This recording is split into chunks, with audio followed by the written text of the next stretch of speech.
हिंदुत्वाचा मुद्दा खऱ्या अर्थाने ही महानगरपालिकेची जी निवडणूक आहे, हिंदुत्व तेवढंच महत्त्वाचं आहे, परंतु महानगरपालिकेची निवडणुकीला सर्वसामान्यांच्या प्रश्नाला प्राधान्य दिलं पाहिजे. कुठंतरी मारहाण झाली, कुठंतरी हल्ला झाला, आज महिला सुरक्षित नाही, आज सगळ्या बंद पडलेल्या सिग्नल आहेत. पोलीस प्रशासन महापालिकेचं कारण देते, महापालिका पोलीस प्रशासनाचं कारण देतात. आज भुयारी गटार योजनेचं काय झालं, फेज 2च्या योजनेचं काय झालं, हे सत्य सांगलेले 12 आणि 13 वर्ष झाले आमदारांना. यांनी याच्यामध्ये भूमिका का नाही याच्यामध्ये स्पष्टपणे लोकांसमोर आणली. फक्त एक ठराविक कालावधीसाठी एक विकास काम करायचं आणि त्याच्यामधून इव्हेंट करायचं, एवढंच यांचं काम आहे. Youth media Marathi brought to you by United City Hospital, Ahilyanagar. हिंदुत्वाचा जो मुद्दा आहे तो महानगरपालिकेच्या निवडणुकीत किती प्रभावी ठरेल असं तुम्हाला वाटतं? हिंदुत्वाचा मुद्दा खऱ्या अर्थाने ही महानगरपालिकेची जी निवडणूक आहे, हिंदुत्व तेवढंच महत्त्वाचं आहे, परंतु महानगरपालिकेची निवडणुकीला सर्वसामान्यांच्या प्रश्नाला प्राधान्य दिलं पाहिजे. सर्वसामान्यांचे प्रश्न फक्त आज बघा ना तुम्ही, 2-2 दिवसाला काहीतरी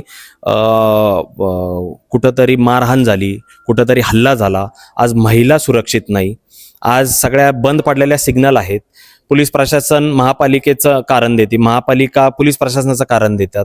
आज भुयारी गटार योजनेचं काय झालं, फेज 2च्या योजनेचं काय झालं, फक्त सांगायचं 4 इंची आणि 6 इंचीची पाईपलाईन आहे. हे सत्तेत असलेले 12 आणि 13 वर्ष झाले आमदारांना. यांनी याच्यामध्ये भूमिका का नाही याच्यामध्ये स्पष्टपणे लोकांसमोर आणली. फक्त एक ठराविक कालावधीसाठी एक विकास काम करायचं आणि त्याच्यामधून इव्हेंट करायचं, एवढंच यांचं काम आहे. यांनी खऱ्या अर्थाने लोकांचे प्रश्न, आज मोठ्या योजना आहेत.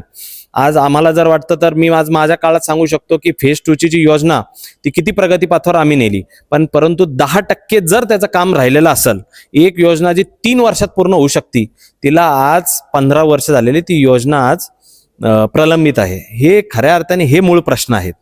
तर त्यांना जे काही अजेंडा राबवायचा राबू द्या. लोकांचे प्रश्न आम्ही सोडवणार आहोत. लोकांच्या प्रश्न सोडवण्यासाठी आमचे उमेदवार महानगरपालिकेच्या सभागृहामध्ये जाणार आहेत. पारदर्शकपणे ही निवडणूक व्हावी, लोकशाही पद्धतीने व्हावी.